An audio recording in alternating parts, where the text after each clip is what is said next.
It's the 7th of September, 2018. This is the RheumNow Week in Review. Hi, I'm Dr. Jack Cush, Executive Editor of RheumNow.com. This week, advice on allopurinol dosing. How about some advice on how to assess and monitor patients with lupus? Even better, advice on going to medical school. Let's start out with a report on methotrexate and psoriasis. I don't know about you, but I'm sort of against using methotrexate in psoriasis. I don't think it's all that effective. It's certainly not that effective in psoriatic arthritis. It does work in skin psoriasis. It's probably worth a try, but really, what's the data? And should rheumatologists know this? Well, there actually have been several trials that have shown low level of efficacy, and there's one that was recently reported in the literature. It's a study of 120 patients who are methotrexate naive and who had active plaque psoriasis and were randomized to receive either placebo injections or subcutaneous methotrexate that was escalated to a maximum, I think, around 22 or 25 milligrams after 8 weeks. The endpoint was 16 weeks, and the outcome was the usual PASI 75 outcomes. What they showed in this trial was that at 16 weeks, methotrexate was more efficacious than placebo with a PASI 75 score of 41% and a 10% PASI 75 score in the placebo population. While this is a positive result and certainly merits use in patients with cutaneous psoriasis, it is a low-level response, especially when you consider some of the astronomical numbers seen, like over 80% with the IL-17 and IL-23 inhibitors, where they're actually showing PASI 90 and PASI 100 scores that are quite impressive, often more than 50%. This is good, but this is not great. And what's good in the world of psoriasis and psoriatic disease, control of skin disease can be great. So I think you should know this data. You may be required to use this dose, but then again, there are greener pastures beyond methotrexate. An interesting study comes from the renal literature, looking at patients with chronic kidney disease, CKD, who are on allopurinol. This is a study of 114 patients in a single clinic that were followed, and these patients who had renal insufficiency, as defined as a GFR of less than 45 cc's per minute, were studied. Turns out all these patients were on allopurinol. The mean dose was 192, 200 milligrams a day, ranging from 50 to 450, and half these patients actually had a diagnosis of gout. However, not all these patients actually met a target dose, a target urate level of 6.0 or less. In fact, it was less than 50%. And again, while I don't think this is a great study, I do think this is an important study because it says a few things. It says mainly that even with patients with renal disease, they're probably underdosing with allopurinol. The allopurinol should be pushed to achieve the target uric acid level rather than worry too much about the effects of allopurinol on renal function. And patients who have, above 30 cc's, there's probably very little effect on renal function when using allopurinol. So doses of 450, 600, or maybe higher are possible in patients who actually have renal disease. An interesting study comes from Jeff Curtis's group, who reported on the utility of tocilizumab in preventing cardiovascular events. As you know, there's good data out there about TNF inhibitors and methotrexate preventing cardiovascular death and cardiovascular events.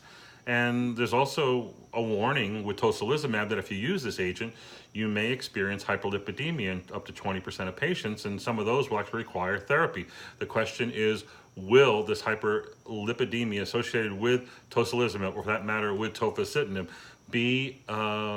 equate to a higher risk of cardiovascular events?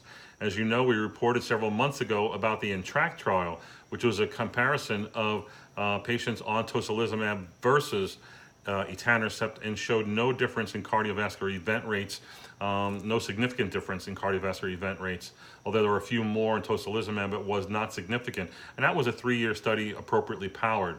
This particular study looked at claims data, looked at over 88,000 individuals, rheumatoid arthritis patients who were taking a number of different biologics, including tocilizumab. It compared the event rate for cardiovascular risk, and they had a composite definition for cardiovascular events. And they compared tocilizumab to abatacept, rituximab, etanercept, adalimumab, and infliximab, and they showed essentially no difference numerically between the rates of cardiovascular events on these different biologics. They looked at an adjusted hazard ratio and showed all of them basically to be 1 and crossing 0, with the only exception being the infliximab, which had a hazard ratio, adjusted hazard ratio of 1.61, and it did cross and was above 1 overall, suggesting that might be a risk factor for cardiovascular events in patients taking etanercept versus the other biologics. But for tocilizumab, not the case. That's good news for those people on tocilizumab. What about patients who are being treated and monitored for lupus? The Canadian Rheumatism Association came up with expert guidelines this past month, published in JRheum, and these were guidelines made up of by a number of different doctors, including a patient and 23 rheumatologists and others. And they looked at a number of different parameters as far as the assessment of patients with lupus and also their monitoring over time. What they came up with, I think, was instructive. You should look at the citation. They had pediatric rheumatologists on this committee, by the way. Number one, they said everybody should be seen by a rheumatologist. Two, that they should have a validated, a regular disease activity measure. They should also be assessed every annually for a validated measure of damage. They suggested patients should be assessed for cardiovascular risk, especially risk factors including smoking, hypertension, diabetes, dyslipidemia, and that should be done periodically. Carotid ultrasound should not be a part of that assessment unless they otherwise have disease. Patients should be assessed for osteoporosis. They should have vitamin D levels assessed. If they are on high-dose glucocorticoids or have a history or symptoms of osteonecrosis, they should be assessed for osteonecrosis. For women of childbearing age, they should be tested for Roux and Law during their first trimester or prior to conceiving if they're planning pregnancy. For women who are pregnant and have active lupus nephritis, they recommend screening for creatinine and urine protein to creatinine ratios every 4 to 6 weeks throughout the pregnancy, and less so thereafter. Sexually active women with lupus should be screened for cervical cancer every 3 years, at least up until age 69. They recommend vaccination with influenza annually. They recommend screening for hepatitis B surface antigen and Hep C virus in patients with lupus. I think we mostly do all those things, but do you do all those things? That's the challenge here, and you probably should consider that based on these recommendations from the Canadian Rheumatism Association. Lastly, I'll end up with a synopsis of a report that appeared in the August 28th edition of JAMA. This was a letter from a physician at the University of Chicago, Dr. Sifu, where he was giving advice to a student starting medical school. I used some of this content during a recent white coat ceremony speech I gave at St. George's University in Grenada, and I'm going to sort of excerpt this for you and try to do this quickly, but I think it's really nice and worth a read, if not worth a listen here. He writes that he sat at his desk trying to write a letter to a student who was actually the daughter of some of his best friends, and he wanted to write an inspiratory letter. He wanted to, something to give her as she went off to medical school, but he's having a hard time finding the words. So while struggling to find the right words, I saw a drawing hanging on my wall. It'd been there for 25 years. I thought, let me write about that because there's 3 important lessons in that. I met E, the patient, during my internship in 1993. He was a struggling artist, he was homosexual, and he was concerned about being infected with HIV. After taking his history and doing his exam, I recommended HIV testing. However, the patient said, not going to happen.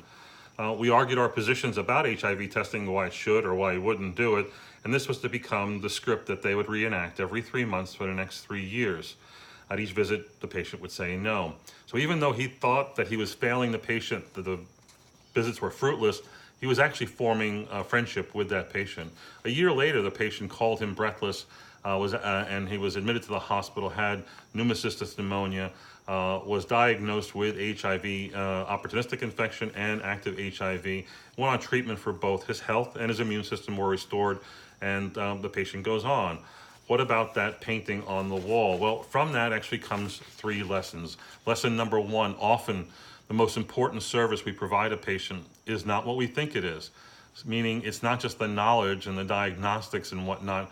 While he thought he was failing his patient, he was in fact forming a therapeutic alliance that would serve the patient well when he needed that doctor most. He could reach out to him and had a certain degree of trust. There's another student, a story about a man admitted to the hospital with two problems. One, he was terribly sick, and two, he hated doctors. Once they made him well enough to talk for himself, he threatened to sign out against medical advice. But there was this third-year medical student that was on service who formed an alliance with the patient and really saved his life, because he turned that terribly sick individual into someone who stayed in the hospital for 2 weeks and lived and left the hospital 2 weeks later. So while students don't really have much in the way of knowledge and acumen to offer, they have a great deal to offer in interest, time, curiosity, and their ideals. Lesson number 2, much of what you are taught is wrong. So your most committed and brilliant teachers will often teach you things that will in fact be shown to be wrong later. That could be because of time or because they were wrong from the start. One of his mentors was a truly great doctor, a committed educator, a well-rounded physician, and he had taught him a tremendous amount and was his favored and most important mentor. However, I recognized that some of what he taught me was wrong. He taught me, for instance, that getting close to patients was a dangerous thing and that you shouldn't accept gifts from patients. So 6 months after I met E, actually 6 months after E's admission, I took a job in a new city. I told E I was living. He gave me a hug, told me he had a gift for me. It was a special painting. I refused it, and today I feel stupid because this was a personal thank you, a non-monetary creation of his own, and here I was turning him down. However, years later, I was thrilled when E sent me a tube that contained that painting that now hangs in my office. He gave me a second chance to accept the gift in a way I couldn't refuse.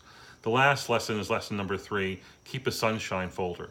In it, you can stash your notes from patients, pictures, great letters of recommendation, small accolades of a job well done. E's drawing was the beginning of my sunshine folder.